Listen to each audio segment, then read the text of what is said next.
ओम श्री गणेशाय नमः। राधे राधे दोस्तों, आप सभी का मेरे चैनल वतकथा एस्ट्रोलॉजर में स्वागत है। दोस्तों, गर्भधारण के बाद से ही अगर कुछ चीज़ों का सेवन करना प्रारंभ कर देते हैं तो होने वाली जो संतान है वो स्वस्थ होती है। आप जो भी इच्छा रखते हैं, चाहे वो लड़की की हो चाहे लड़के की हो, उसमें ये चीज़ें बहुत ही सहयोग करती हैं। अगर आप पुत्र की इच्छा रखते हैं तो इन चीज़ों का सेवन आपको अवश्य करना चाहिए। दोस्तों, जिन बहनों को देखिए 1 या 2 बेटी हो चुकी हैं, उन्हें बहुत चिंता रहती है कि अब हमारी होने वाली जो संतान है वो एक लड़का होना चाहिए, तो आपको इन चीज़ों का सेवन शुरू से ही कर देना चाहिए। दोस्तों, इनमें इतने पौष्टिक तत्व माने जाते हैं जो कि बच्चे को स्वस्थ रखने के लिए, आपको स्वस्थ रखने के लिए बहुत ही फायदेमंद बताए जाते हैं और साथ ही पुत्र प्राप्ति में भी ये सहयोग करते हैं। दोस्तों, उन चीज़ों की जानकारी देने से पहले अगर अभी तक आपने मेरा चैनल सब्सक्राइब नहीं कर रखा तो सब्सक्राइब जरूर कर लें, बगल में बेल आइकन को दबा दें जिससे मेरी आने वाली सभी लेटेस्ट वीडियो का नोटिफिकेशन सबसे पहले आप तक पहुंच सके। दोस्तों, गर्भधारण के बाद से ही यानी शुरू के जो 3 मंथ होते हैं बहुत ही इंपॉर्टेंट माने जाते हैं। इसमें बच्चे का विकास भी होता है और बच्चे का लिंग का निर्माण भी होता है। अगर आप पुत्र की इच्छा रखते हैं तो इन चीज़ों का सेवन जरूर करें। दोस्तों, सुबह के समय देखिए आपको चाय कॉफ़ी या तली हुई चीज़ों का सेवन नहीं करना है। आपको सुबह के समय पौष्टिक चीज़ों का खाना है। सबसे पहले आप अंकुरित अनाज जो स्प्राउट्स होते हैं उनको ले सकते हैं। उसमें बहुत ही पौष्टिक तत्व होते हैं जो आपके लिए और आपके होने वाले बच्चे के लिए बहुत ही हेल्दी माने जाते हैं।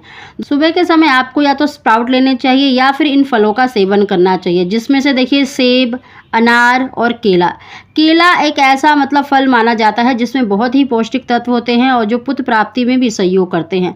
दोस्तों, आपको 2 केले लेने हैं और उनको आपको भगवान कृष्ण के आगे चढ़ाकर आपको संतान गोपाल मंत्र का देवकी सुत गोविंदा वासुदेव जगतपते देहि में तनयम कृष्णा त्वाहम शरणम गता 11 या 21 बार जाप करने के बाद आपको उन 2 केलों को खा लेना है।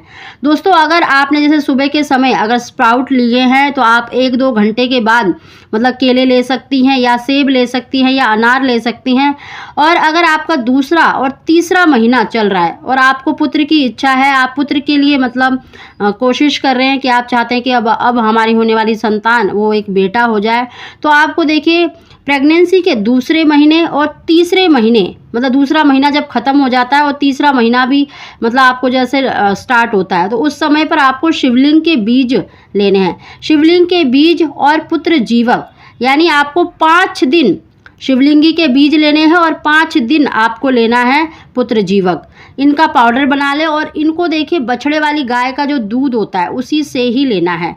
दूसरे महीने में भी आपको 5-5 दिन लेना है और तीसरे महीने में भी आपको 5-5 दिन लेना है। या तो आप शिवलिंग के बीज और पुत्र जीवक को दोनों को मिक्स करके पाउडर बना लें और उनको 5 दिन ले लें और ऐसे ही आप तीसरे महीने में भी आपको लेना है। निश्चित ही आपको पुत्र की प्राप्ति होगी। अगर आप बछड़े वाली गाय के दूध से ही इसको लेंगी तो निश्चित ही आपको पुत्र की प्राप्ति होगी। और इस बात का ध्यान रखें कि जो गर्भधारण के 3 महीने होते हैं इनमें आपको देखिए बाहर की चीज़ों का सेवन नहीं करना है, तामसिक भोजन भी नहीं करना है, यानी तली हुई चीज़ें और बाजार की चीज़ों का आपको परहेज़ करना है। इसी बात को आपको ध्यान रखना है। दोस्तों, ये 3 महीने बहुत ही इंपॉर्टेंट होते हैं होने वाले बच्चे के लिए और बच्चे का देखिए इसमें लिंग का निर्माण भी होता है, तो आपको ऐसी चीज़ें खानी हैं जो पुत्र प्राप्ति में आपको सहयोग करे। फलों में आप देखिए सेब, अनार या केला का सेवन जरूर करें। अंकुरित आप अनाज ले सकती हैं। आप मशरूम, देखिए मशरूम भी बहुत ही पौष्टिक तत्व माना जाता है। आप सुबह के समय जब भी आप खाना खाते हैं उस समय पर आप डेली जैसे नहीं ले सकते तो हफ्ते में 1 बार मशरूम की सब्जी का सेवन कर सकते हैं और सुबह के समय आप हफ्ते में 1 या 2 बार अंकुरित जो अनाज होते हैं स्प्राउट उनका सेवन करें। और उसके बाद दूसरे और तीसरे महीने में आपको पुत्र प्राप्ति के लिए शिवलिंग के बीज और पुत्र जीवक को पाउडर बनाकर आपको 1 चम्मच सुबह के समय या रात को सोते समय, सुबह खाली पेट ले ले तो ज़्यादा अच्छा है। आपको बछड़े वाली जो गाय होती है उसी के दूध से लेना है, तो निश्चित ही आपको पुत्र की प्राप्ति होगी। तो दोस्तों, अगर गर्भधारण हो गया है तो आप इन चीज़ों का सेवन जरूर करें। आपकी होने वाली संतान स्वस्थ होगी, चाहे वो पुत्र हो चाहे वो पुत्री हो, जो भी इच्छा रखते हैं उसके लिए आपको ये चीज़ों का सेवन जरूर करना चाहिए। तो दोस्तों, वीडियो पसंद आई हो तो इसको लाइक जरूर करें। आप सभी को ओम श्री गणेशाय नमः।